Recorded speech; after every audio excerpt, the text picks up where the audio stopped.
Os Elementais, temporada 1, episódio 1, da criação de Netuno.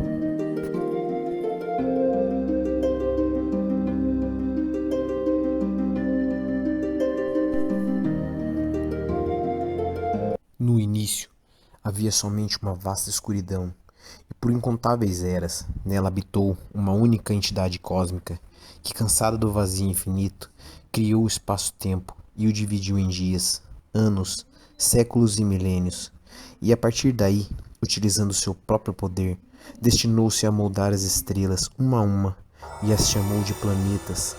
As primeiras estrelas não tinham formas exatas. Nas primeiras tentativas, por exemplo, algumas nem se formaram completamente, e outras eram tão estáveis que pouco tempo depois de criadas, explodiam e se tornavam apenas acúmulo de energia luminosa flutuante em meio à escuridão, as quais chamou de nebulosas.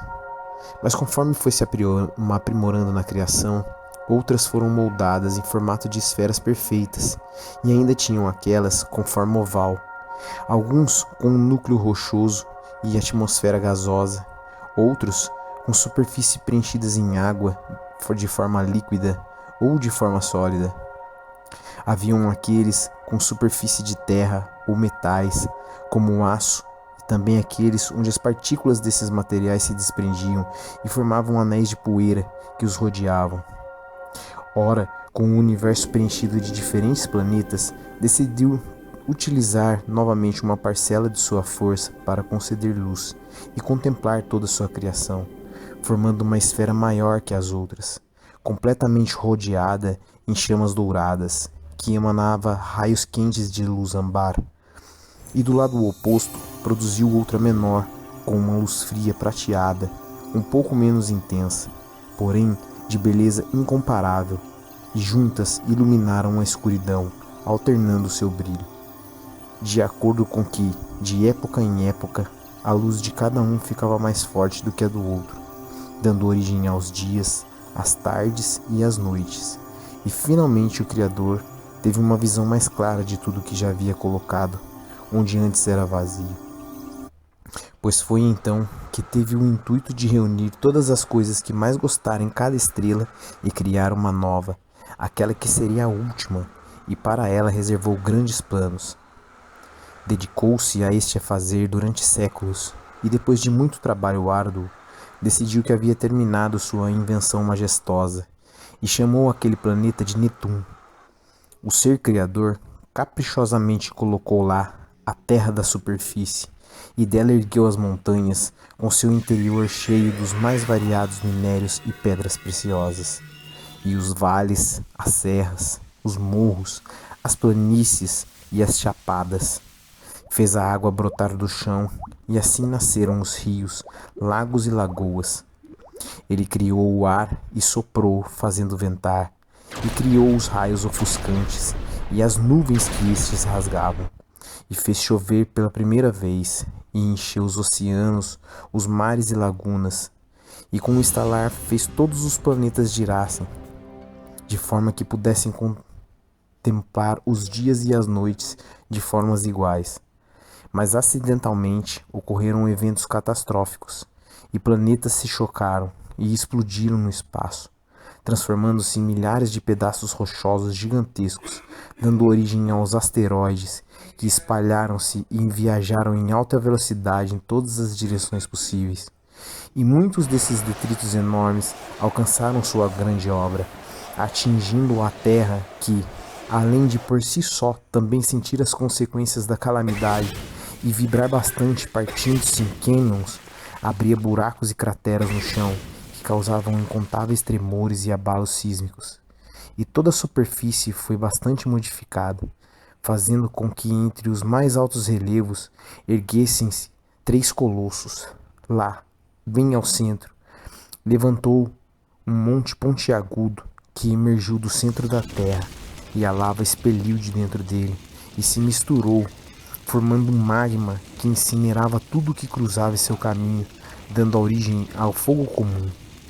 No leste, um abismo com centenas de milhas de profundidade, no meio do oceano, outro monte surgiu, esse com um topo extenso e plano, e sua grande maioria tendo somente um conjunto de fastígios no promontório norte. Mas por mais alto que este fosse, sua localização geográfica fez com que a maior parte continuasse submerso, tornando-a uma montanha oceânica e seu topo uma mera ilhota. No extremo noroeste do planeta, levantou-se o mais alto deles. Subiu tão alto que parecia tocar as nuvens, e parte da lua ficava escondida atrás do seu topo todas as noites. O vento soprava forte, originando os tornados e furacões, e o mar se agitou, e as ondas de altura imensuráveis varreram muitas áreas litorâneas. E foi assim que uma brusca mudança climática estabeleceu 3 estações e uma microestação, que ficariam conhecidas como Voroki, a temporada de chuvas, Enala, a temporada em que os frutos e as plantas viriam a nascer e se multiplicar em abundância, e antecedia a temporada de Hurmur, onde o calor era mais intenso, e Kissala, a estação do frio, quando a água congelava no chão e no céu, e ao invés de cair em gotas, caía em suaves flocos de neves brancos em grande parte de Nefum.